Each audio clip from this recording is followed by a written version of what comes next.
Dr. Fuchs is going to now lead our first panel.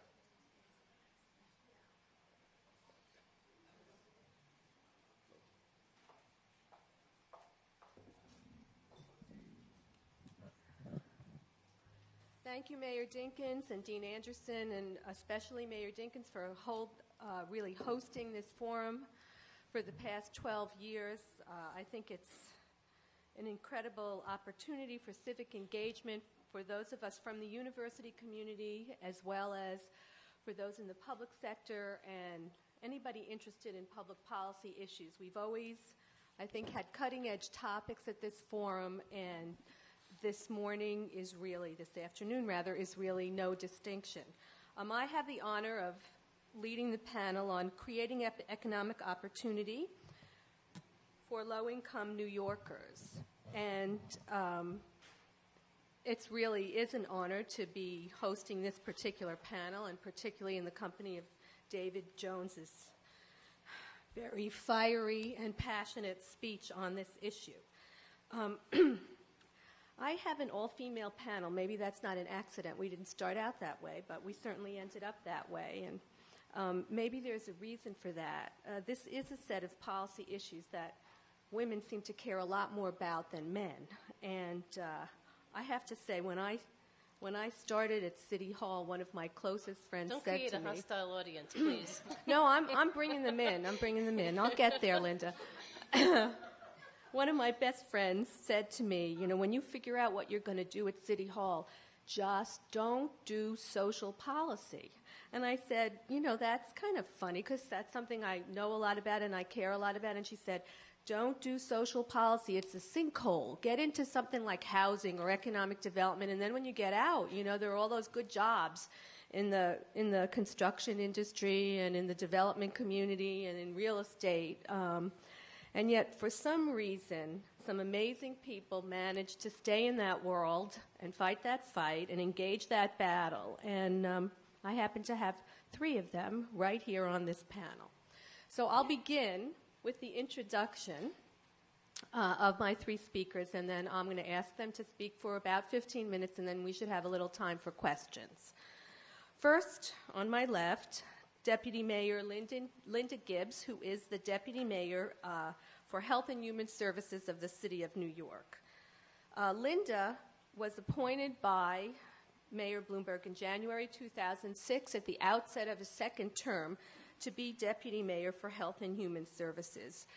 In the first term, Deputy Mayor Gibbs, then Commissioner of the New York City Department of Homeless Services, was really the originator and the creator of one of the nation's most ambitious strategies to end chronic homelessness. She put the question of homelessness squarely in front of the city of New York and really demanded that we as a city focus and take responsibility for helping this population to move into self-sufficiency. And as Mayor Dinkins said, this is probably the most difficult job in city government, and because you probably missed this, I want to repeat it.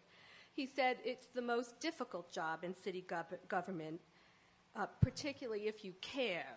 And of course, if you don't care, it's very light stuff. And then he said, Linda Gibbs cares.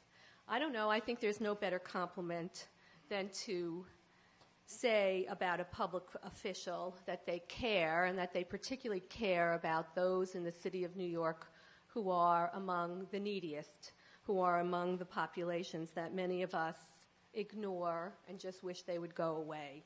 So the fact is that not just caring, but intelligence and really a view of public policy, I think that was about not just reinventing government, but was about really innovating, was the hallmark of Linda's earlier work. And she has a career in government, I think, that reflects that kind of innovation. She was New York City Council and Special Advisor to the Director of the Finance Division in the Mayor's Office of Management and Budget. She was the Deputy Director of Social Services in the Mayor's Office of Management and Budget, and she was also worked at the New York City Council, which I'm sure girded her for all of those battles that she has to get into in the next round. And, of course, she was the Deputy Commissioner for Management and Planning for New York City's Agency for Children's Services, another one of those simple agencies. So you obviously have that taste, Linda, for the fight, that taste for the difficult problem. I think you're just born with something like that. Nobody can really give it to you. And at the outset of the mayor's administration, she appointed and became director of also the Commission on Economic Opportunity. She convened this commission, as Mayor Jenkins said, and really focused energy for the second term of Mayor Bloomberg to deal with the entrenched issues of poverty. And it has been an exciting ride. The commission is rolling out several policies and programs, and that is something that I know my panelists here will be speaking about. And it has become a model across the country now for other cities who are trying to grapple with this entrenched problem. And it's really a pleasure and an honor to have you here at Columbia this afternoon. Our second panelist, Dr. Lillian Barrios Paoli, who I know in many, many lives. She's somebody who has had many lives. Her first and earliest life, we'll go back, is she's a PhD in anthropology. You know, I figure that that's a lapsed position that you have to come back to like a religion. You never really get that out of your system. So, you know, who knows, maybe in another incarnation we can get Lillian up here to SIPA to be a little bit more part of our community of professors. She's got this amazing capacity, and maybe it's from being an anthropologist, to just see everything and everyone, not miss a piece of a problem, and understand the complexity of issues, but then figure out somehow how to engage in problem solving. It's never with Lillian just about the problem. It's always about the solution. I was very lucky to have her on the Charter Revision Commission, which I chaired for the mayor in last term, and she was always about the solution. Lillian is currently now the Chief Executive Officer of Safe Space,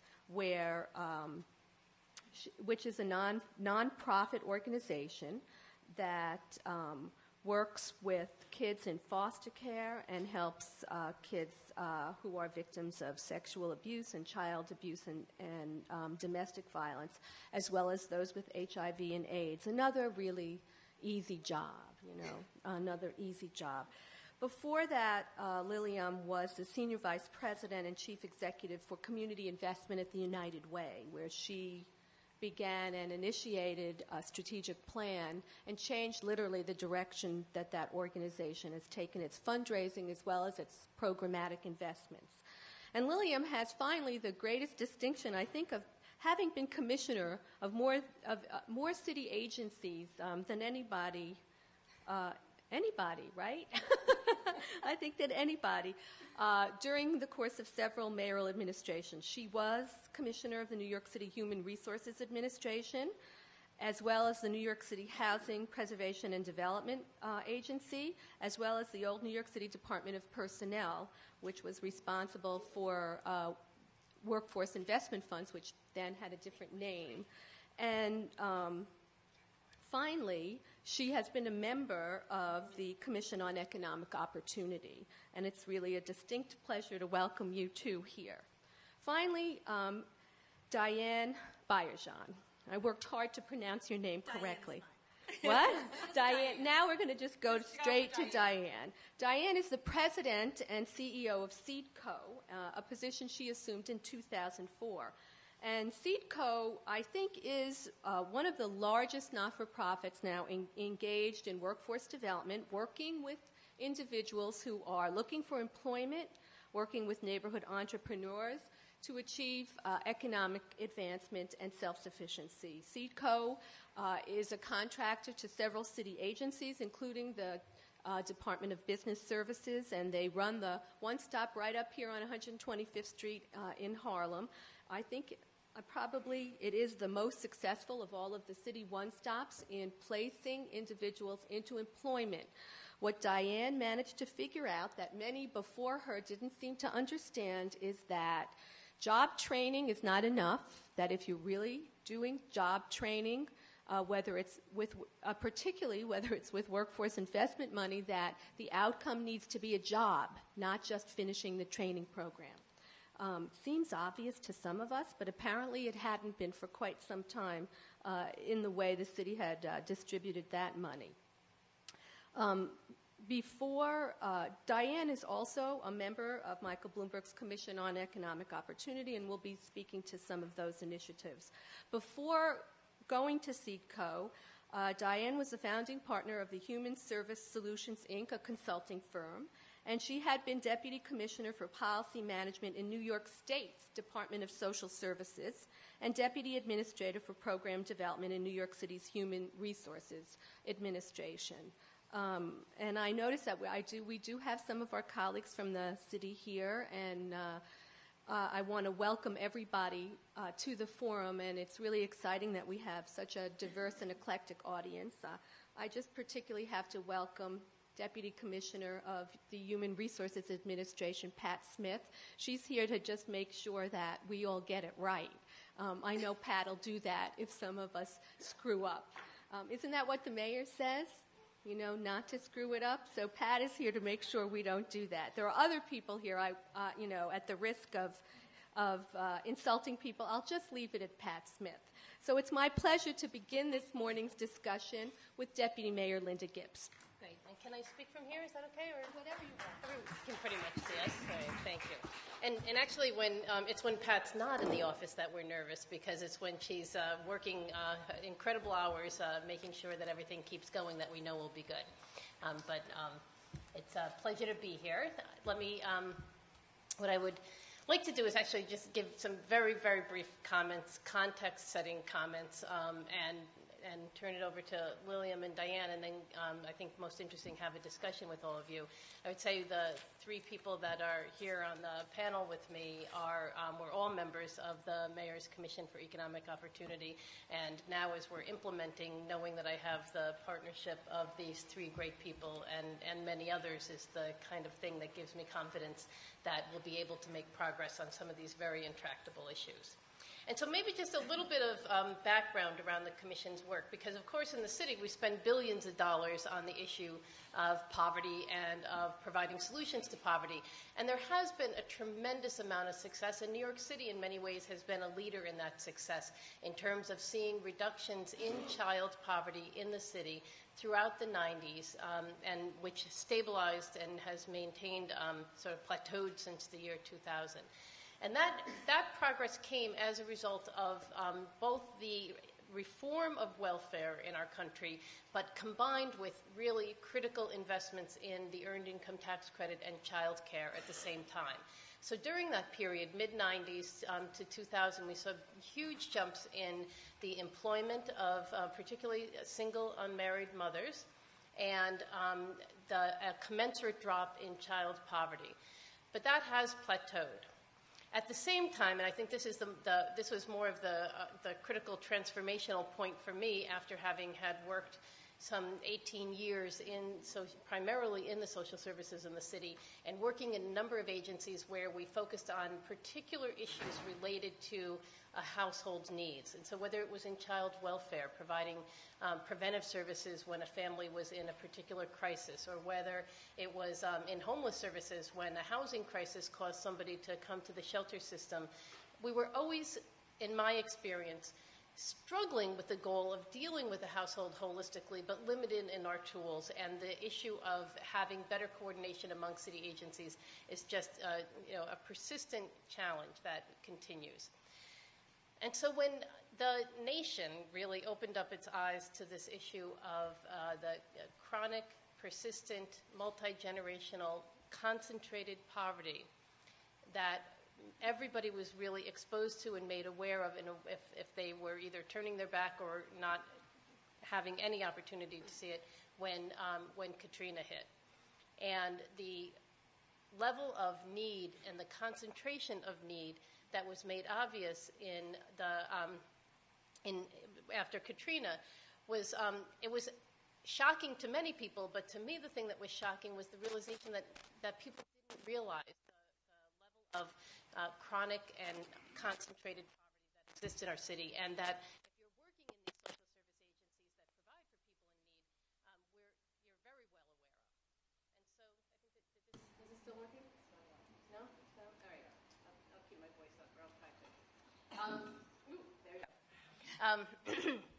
And so what that caused among a group of colleagues was a conversation that started in that fall around this issue of, are we doing here in New York City as much as we can and should be doing around this issue of concentrated poverty? So at the backdrop of all those improvements, we were also at this point of stagnation. More improvements were not on the way. There was a void, quite frankly, in the national discussion around this issue. And we knew, despite the improvements, these really terrible pockets that are, you can't even call them pockets because it's, pockets that cover the entire overalls of poverty in the city.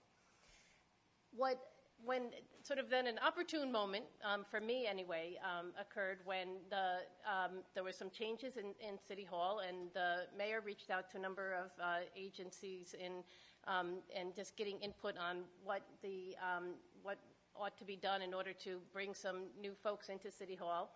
And I said, I'll do it. So I said, of course, well, what you need is a Deputy Mayor for Health and Human Services, of course, because we need to figure out a way to pull all these services together. And it's critical because of this issue of persistent poverty that we have in the city. And the mayor, I guess he's another sucker for impossible tasks, perhaps, but he really, really caught his imagination, this idea of what could we as a city do different from what we're already doing. Now remembering, because we're spending those billions of dollars in services, is this a time that we could actually really press ourselves to look for new cutting-edge innovations in social policy that can take on this issue of multi-generational poverty? And what could we do at the local level, knowing that we would have to come up with strategies on our own, not saying that no one's ever going to help us, but saying that we don't want to just call for state and federal action, that we want to take responsibility to do what we can. We don't want to sort of pass the buck up to the national level because that's getting us what we've got. What can we do here that might help in advancing this issue nationally? And by creating examples, innovations, and really saying, there are things that can be done. And so that caused, I got lucky. He said, okay, you can have the job. And he endorsed the creation of the commission to look at this issue. And he also said something that really shaped the commission's work from the get-go. I don't want a bigger social safety net. We've got a big safety net. It's important to make that safety net stronger. But what he really asked the commission to do is to find solutions to move people out of the safety net up into economic independence and to get them into the point where they can sustain themselves and raise their children with a decent standard of living to break that cycle of poverty.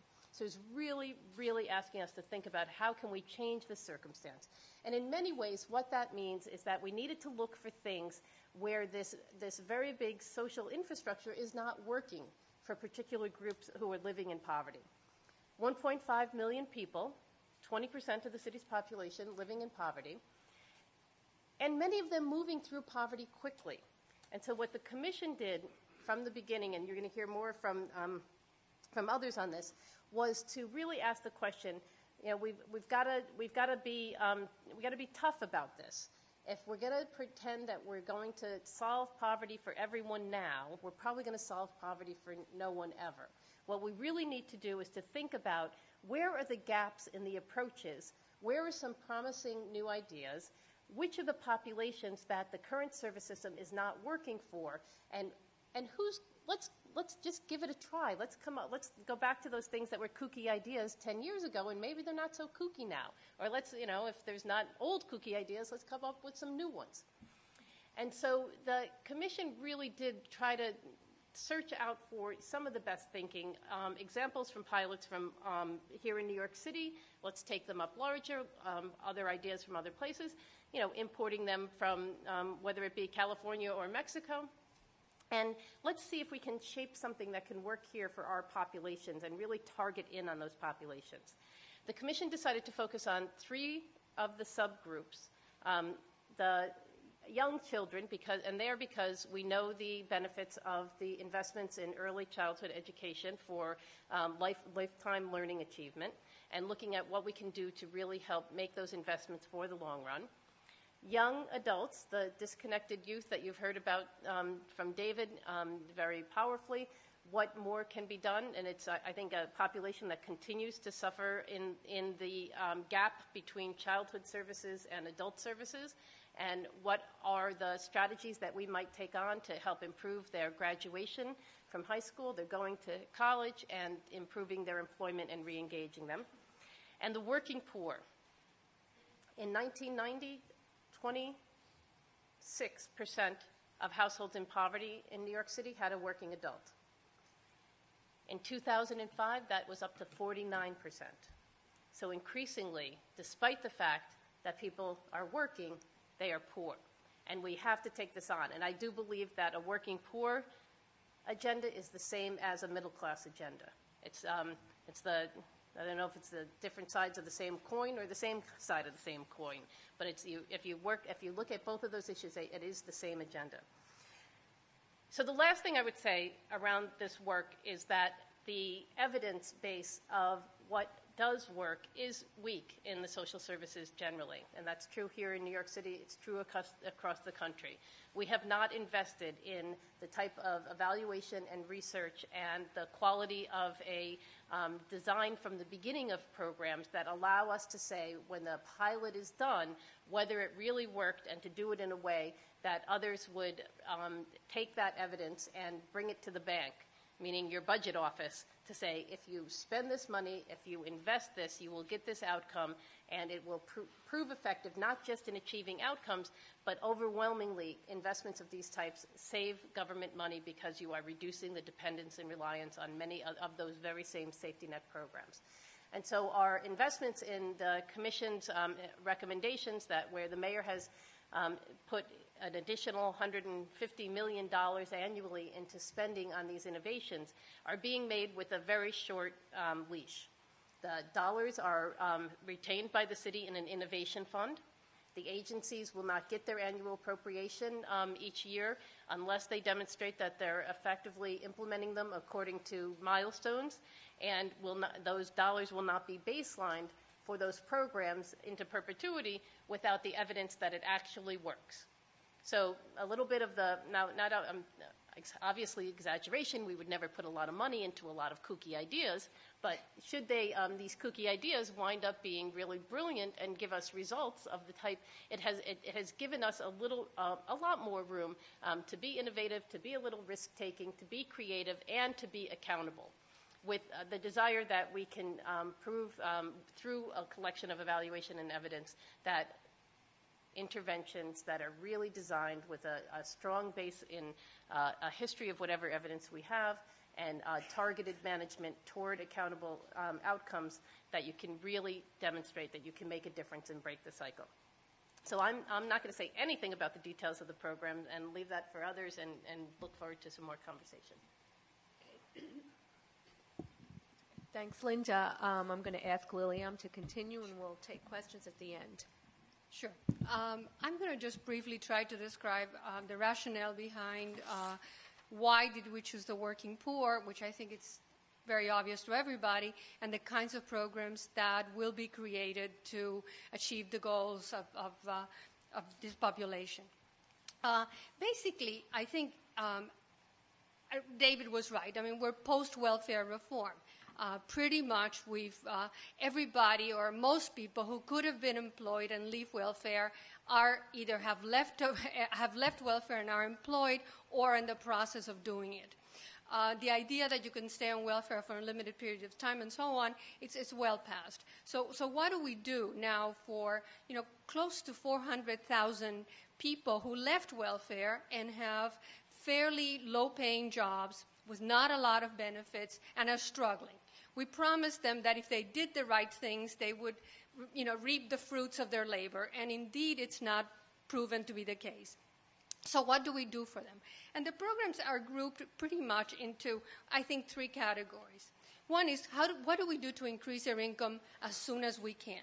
And that pretty much is predicated on their participation in work support systems. These are things that are designed to support the work, people who work, and they will increase their income. Things like food stamps, the earned income tax credit at the different levels, child care subsidies, housing subsidies, some of which are easily accessible, some of which are very difficult to access because there's not enough for everybody. But the idea that there would be a mechanism to enhance their participation in those systems and access to those systems. And I think you've begun to see a lot of really good faith efforts in maximizing participation around earned income tax credit and food stamps. I think we will see more and more around housing and child care. And I think the child care tax credit, which the administration has put forth, is really sort of a double good thing. One is because it helps the parents because it'll put more money in their pockets by receiving that credit, but it also enhances their ability to access better child care and hopefully child care that goes beyond custodial care to early childhood education. We all know that we're mostly hardwired by the age of 2, and formal education doesn't start till 5. And most kids in poor families do begin school at a real deficit. So hopefully we can bridge that gap. So that effort to sort of put more money in people immediately just by accessing those things that they should be accessing anyway, it's really important. For some families, it makes thousands of dollars on a yearly basis. I think the more we emphasize the fact that this is not welfare as we know it, this is not subsidies and charities, these are just things that they are entitled to. The next emphasis has to be on career building, and we heard it from David. I mean, education has either failed a lot of the poor families or the poor people in the families, but either the education system failed them or they failed the education system. And it doesn't matter where the blame is and who cares about the blame. The fact is that they don't have the level of education that they need or the skills that they need. They cannot read on a level that sustains the kind of learning they need to engage in. They cannot write in a way that helps them do what they need to do. So how do we get them to an appropriate educational level, and how do we build career paths for them? Reality is that years ago there was a self-sufficiency study done for the city of New York, and I'm talking about 3 or 4 years ago. A family of 3, a mom with 2 children in Brooklyn, just to subsist, needed about $45,000. We all know lots and lots and lots of people who don't make $45,000. So how do we bridge what they're making now, including the subsidies, to a place where they can be truly self-sufficient? And that has to be through a career ladder of some sort, learning and training and thoughtfully doing that. I mean, I at my age, I guess people my age would understand that things happened to me. Nobody helped me plan a career. My next job was whatever my next job was. And you look at it in retrospective, and I had some sort of a career, but God knows I never planned anything. It cannot be left to that. We have to help them plan what the steps are. Diane has some great programs that do that, where you start at an entry-level job, and what you need to do in terms of education and training, and what the second stage is, and the third stage, and onward to self-sufficiency. So that career-building piece is very important. There'll be partnerships with community colleges, with unions, with other kinds of training contractors. So it should be, thoughtfully getting people towards career building.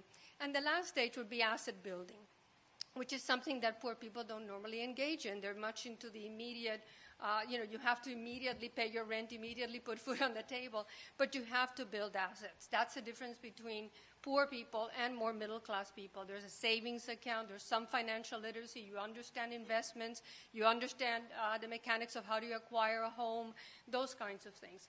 And I think you'll see programs coming from the Poverty Commission that will try to follow those steps for the working poor. The idea is that the more people that we can get from being just working poor towards more of a middle class, or at least going towards that middle class, will be a huge victory. Thank you. Thank you. Diane? Great. Is this on or no? It is? Oh, great. Thank you so much. I'm so happy to be here. And it's really wonderful that I see so many students in the room, or at least I think you're students because you're wearing sweatshirts and T-shirts and all of that good stuff. And it looks great to me. But the wonderful part about it is not your attire, but that you're here. and that you're interested in poverty reduction policy, that you're interested in the work of the Commission on Economic Opportunity, and possibly maybe making a career out of being a poverty fighter yourself. I'm really honored to be on a panel with what I think of as, the real poverty fighters in New York City. It's just an absolute honor to be with them. And when I think about them, I think about being smart, being intrepid, and being inspired, because that's really what it takes to do this kind of work. This is not simple work. This is not work that, you can just sort of just rely upon your common sense. This is work that takes a lot of really hard thinking, sort of taking lots of risks, and every once in a while just utterly being inspired. And, I think Linda's inspiration to recommend to the mayor creating this Commission on Economic Opportunity was absolutely inspired. Her timing couldn't have been better. And I think, that, many of the initiatives that grow out of the recommendations of the Commission, in the end, I think, when history writes about some of them, that they will be viewed as being smart, inspired, and intrepid. And so the topic that Esther gave me for today was I should talk about employment as a strategy for reducing poverty, and to focus on that aspect of the Commission's recommendations and some of the initiatives that have come out of it, sort of around that. Before I do that, what I'd like to do is just frame some of those issues for you, based in part on sort of a lot of what we've learned at Seedco, where we work with about 6,000 people a year in 5 states. We place them in jobs and we help them. They're all very low-income people, many of whom are chronically unemployed. Many of them are people who are in the workforce, but they're insecurely employed. They're in and out of the labor market, never really getting traction. And in the process of doing that work, we've learned a lot of things. And one of the things that we've learned is that the way sort of common sense thinking, the way many of our funders think about it, sometimes policymakers think about it, is that the work of helping people connect to employment opportunity and then use employment as one of the pathways out of poverty, they have in their mind a formula of how this works, and it's kind of a linear formula.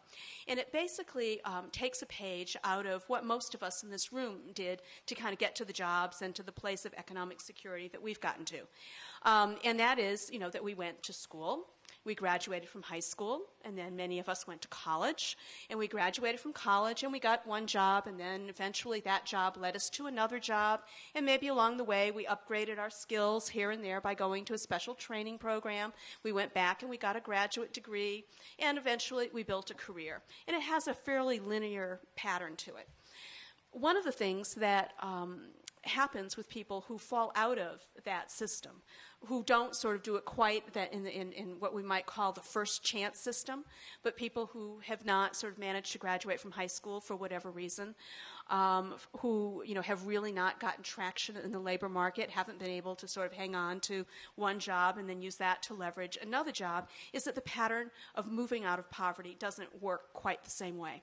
I think I would describe it, rather than being a linear path, it's more like a zigzag path.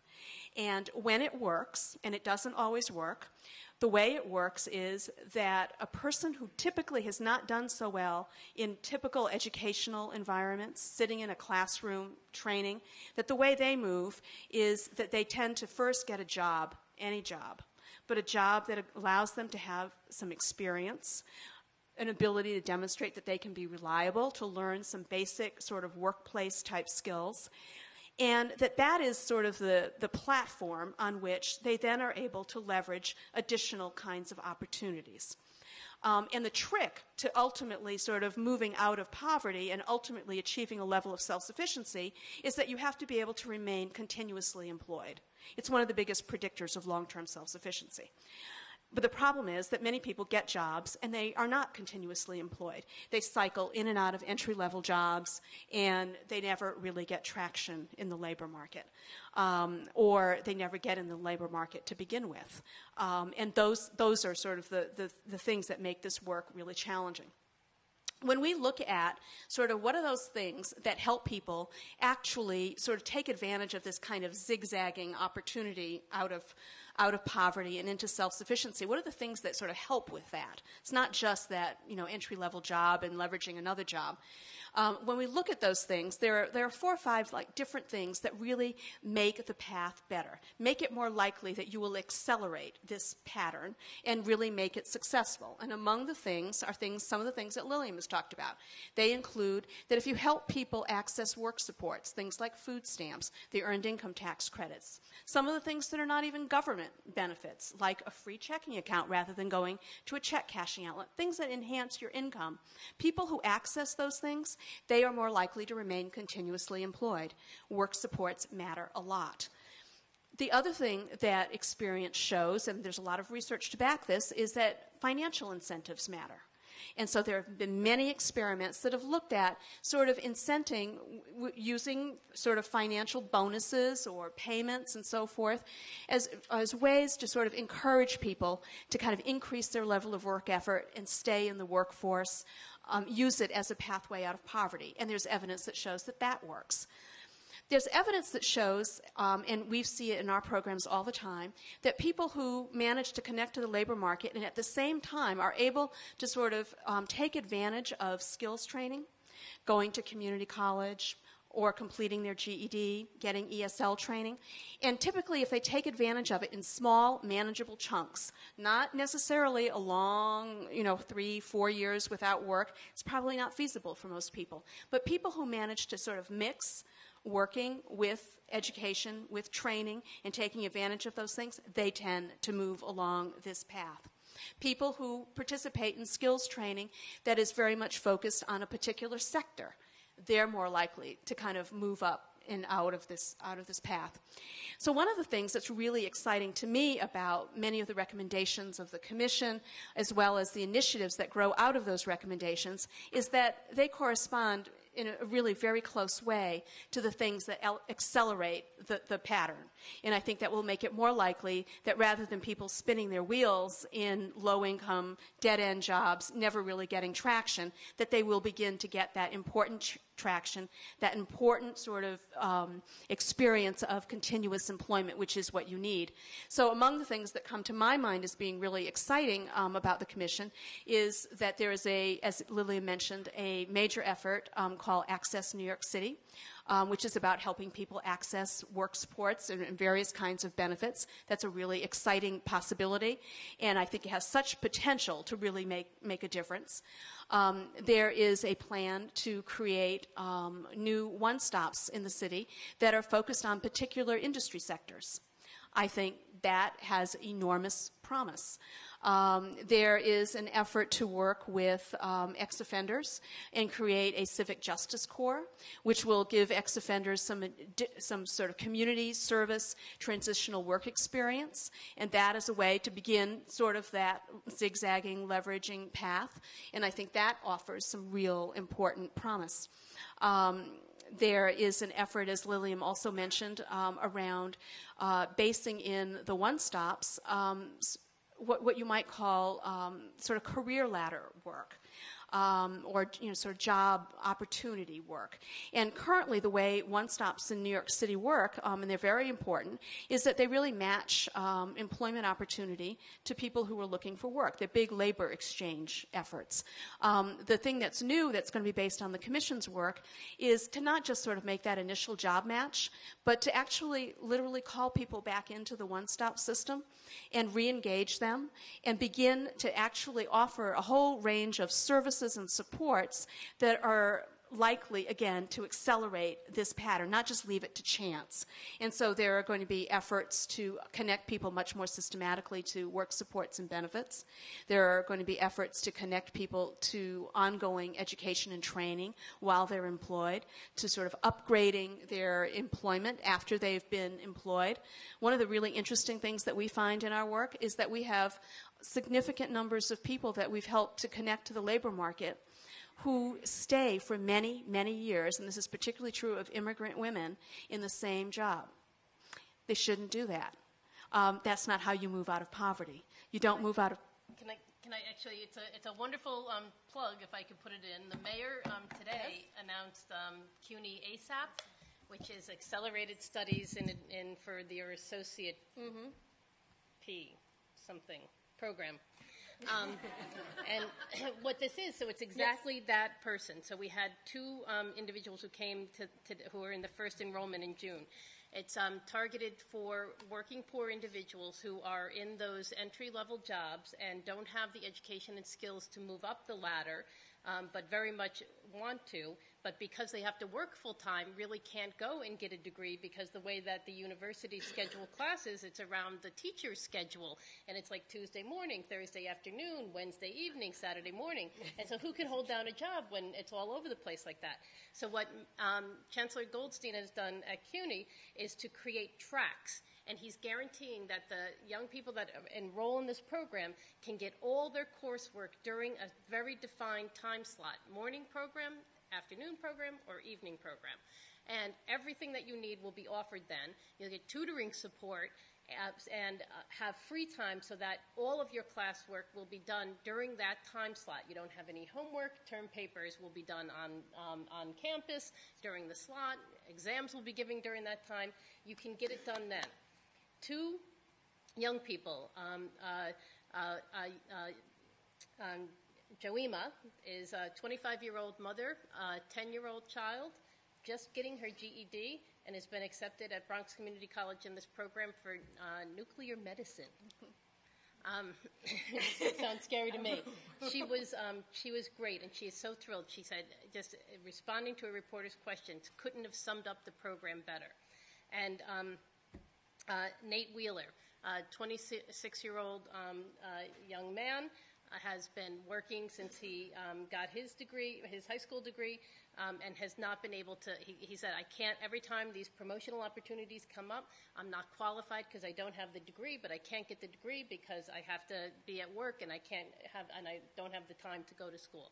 And so the two individuals that just epitomized how challenging it is and how, because of this commission's work, CUNY was able to identify this innovation and how they said it. And I think it's great that people have, so Matt Goldstein got up and he said, if we don't do better, nationally, only 17% of the people who enroll in community colleges get a degree in 6 years. And that's when they stop counting. Less than 20% in 6 years. Goldstein has set the goal for his program that he'll graduate 30% in 3 years, 75% in 4 years. I think that's fabulous. It really is, and it's to me that is just a great example of of some of the things that the work of the commission has really inspired. That kind of innovation.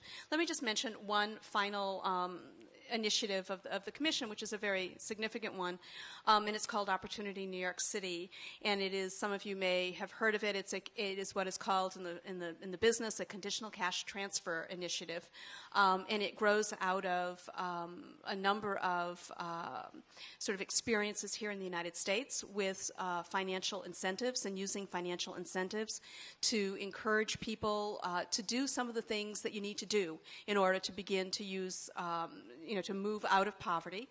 And it also is based and inspired on some work that has gone on in a number of developing countries, including Mexico, where there's a program called Oportunidades, which currently has 5 million people enrolled in it. And the Opportunity New York City is going to be based in 6 target communities here in New York City. And will enroll about 2,500 people in the program, and there will be a control group who will not be receiving the financial incentives, so that there can be a real test of whether or not this works. And the financial incentives are conditioned on families meeting certain kinds of goals related to education, to their children attending school, at very high levels, to also academic achievement. It's related to families enrolling in subsidized health insurance and actually meeting certain age-appropriate preventive health care screenings and visits.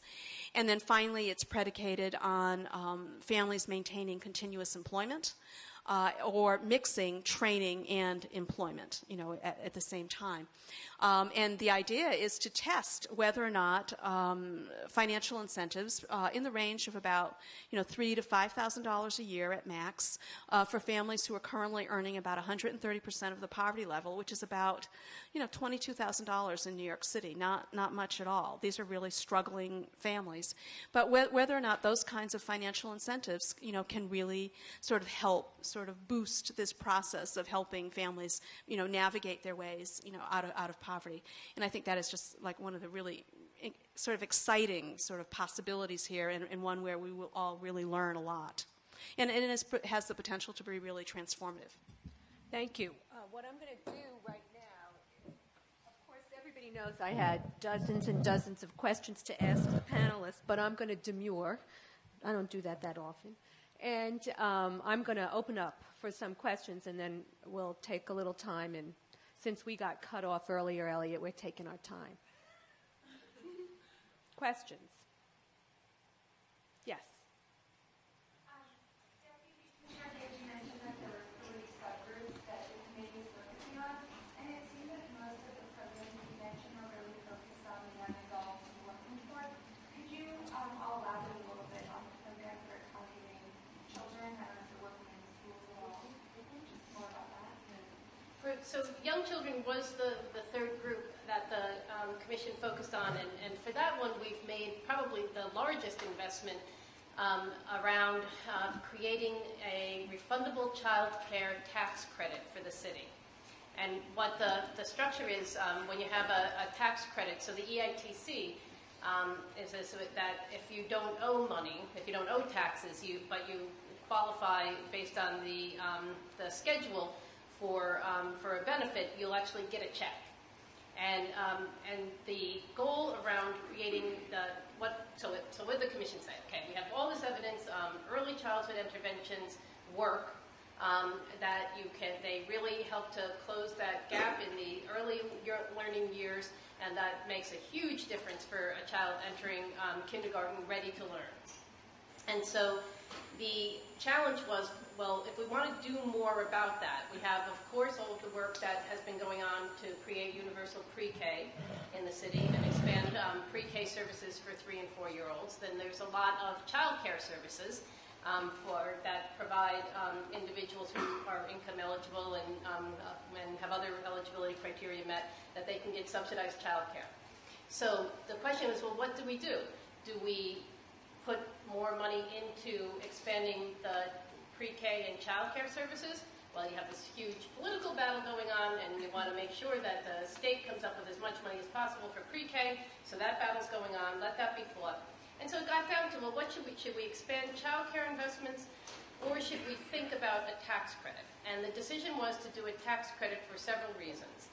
One was it is more immune from future budget cuts. This is one that, by the way, did not go into the Innovation Fund, but is baselined in the budget.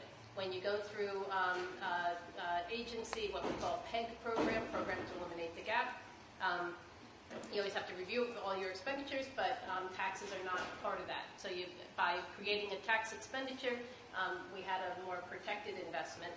And the other thing is that we wanted to do it in a way that maximized the incentive to work. Back to that conversation, not just a bigger, stronger safety net, but we really want to think about what's going to incentivize work.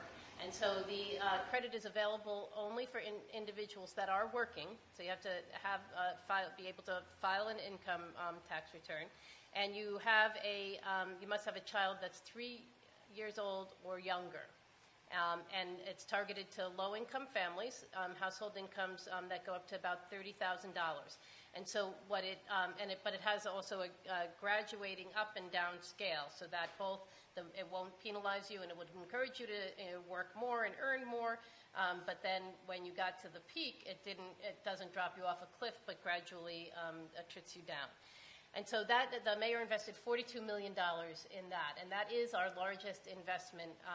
In addition to that, the Nurse Family Partnership is a program that provides a home visiting nurse to the home of a first-time mother 2 months before she gives birth through 2 years of the child's life. And this is one that's got 15 years of empirical evidence behind it. And we have essentially the mayor endorsed going citywide to expand that program such that we have enough services for every poor young woman who is in that position. And that one's important. It gets mixed up in the whole Medicaid fight as resources are, I think actually what Governor Spitzer is doing is creating the chance that our likelihood of being able to get Medicaid funding for this is going to improve as we shift away from very emergency room, hospital-based care toward more community-based preventive services. So the expansion of the Nurse-Family Partnership was the second significant initiative for the early childhood work. We have time for a couple more questions. Yes. My name is Padam Maharajan. I'm from Nepal. Very interesting to hear all these topics here. I thought only in the countries like Nepal, India, or Mozambique, we talk about poverty alleviation. So very interesting to see you all. One of the things I heard from Alan is that more people working harder, but getting poorer day by day here also. I mean, for me, what I feel and see is that one of the what would be the root cause of that? Because people are earning a lot more than before, but still getting poor and poor. What I feel is one of the main reasons may be the housing. I believe the people spend more than 30 to 50% of their income in the house. And of course, the day by day, due to the more advanced technology and other needs are being more and more. So my question to the panel is, what is the clear officer or whatever it means to have the rain control or whatever it is? Like in India, like that we have a rain control where we cannot rain. But here I think the rich gets richer and poor gets poorer and poorer. That's one of the things. Second thing I would like to put That is wasn't that enough. That was a big question. Why don't we take the housing question and we'll give somebody else another chance? Because does anybody want to address that? Let me start, and I'll do it quickly. But then we have a housing commissioner here. Should finish. Like and this is a tough reality. Housing is extraordinarily expensive in New York City, and the policies we have sort of a retraction of the federal government from the responsibility to address this issue nationally, so a diminished federal funds for this. And it leaves the city in the position of saying, well, what are we going to do? Are we going to sit on our hands and complain that the federal government should step up and solve it? Or do we take action, knowing that by taking action, you're making it easier for the federal government to continue to not take action? And so I think there's two things. One is that the way in the economics of it are such that we will never be able to guarantee that everybody in New York City pays no more than 30% of their income on housing. That's sort of the rule of thumb. But it's just beyond the affordability for a city, for any local government, and for this local government to reach that goal through local means alone. It's the aspiration, but it's certainly not something that would be capable of being supported. That being said, what we then do is constantly struggle to push around and to mold and to reallocate so that you are able to minimize housing disruptions as much as possible and overcome homelessness as quickly as possible should somebody lose their homes. And that's, and I have no housing background other than dealing with an awful lot of homeless people and seeing the need. Maybe an expert can help answer. I don't know about expert, but I think that there are a couple of things. One is that I think more and more, and the city has a housing subsidy program that it started, that it's in the process of being changed and tweaked because it hasn't worked exactly up to expectation. But I think, the housing subsidy program, the HSP program that Linda started, although it's been criticized, people have to realize that they did something when they didn't have to do anything in the face of the federal government walking away from Section 8. And it was sort of an attempt of providing a housing subsidy that is being tweaked as we speak. But I think there has to be some degree of subsidy up until a certain income, and I think it's being recognized more and more. And I think we have to sort of revisit the participation of the private sector. We've had an 80-20 program that has been it's not been as great as it could have been, but it's worked. I think it has to be, again, tweaked, and it has to work better, and people have talked about. I think the city now has put forth a number of very creative ways of including the private sector. I think Shan Donovan is a great commissioner of housing, and he's very creative. And I think if anybody can come up with some brilliant ideas on how to deal with this, he probably can. And I think, we have to revisit public housing. I think not all the assets of public housing are being used the best way that they can be. Very large numbers of people residing in public housing are way above the income that should be in public housing, and that has to be revisited. It shouldn't be the sacred cow that it is. Reality is that many people, just as people age in place in their apartments, people increase their income while they live in public housing, and they stay in public housing. And so I think we have to sort of rethink, what public housing should look like and who should live there. And maybe, this is almost heresy, some of those very, very high density projects maybe should come down and other types of housing should go up that are much better for children and other people to survive and live in and thrive in. They're not well maintained. Just through years and years of use and abuse. And I think, we have to get a lot more creative with the assets that we do have. So I think it's not a one-shot solution. There are plenty of things that we need to be doing.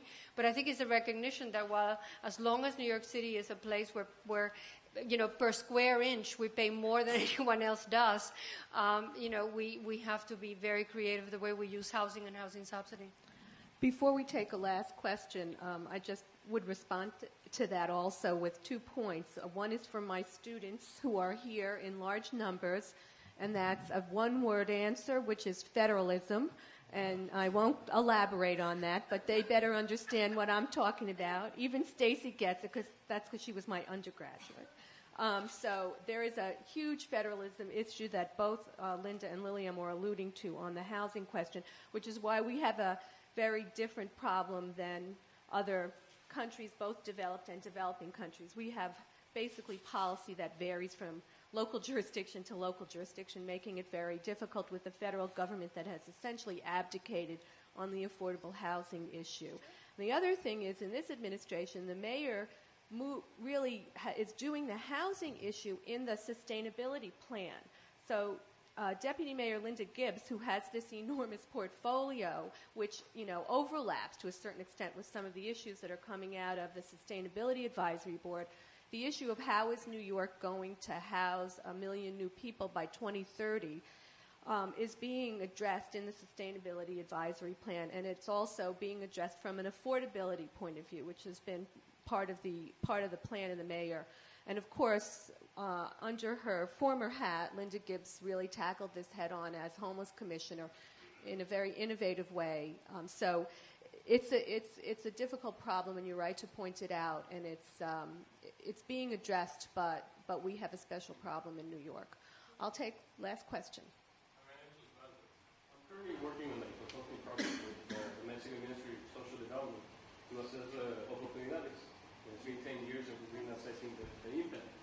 And what we've seen is that since 1997, the program has increased student enrollment almost to universal rates. The problem with the program is that you only incentivize students to go to school, but the quality of the education is in poor condition. So what is it you're doing on that side of the spectrum? Are you assessing the schools that these students are going to go, the control group?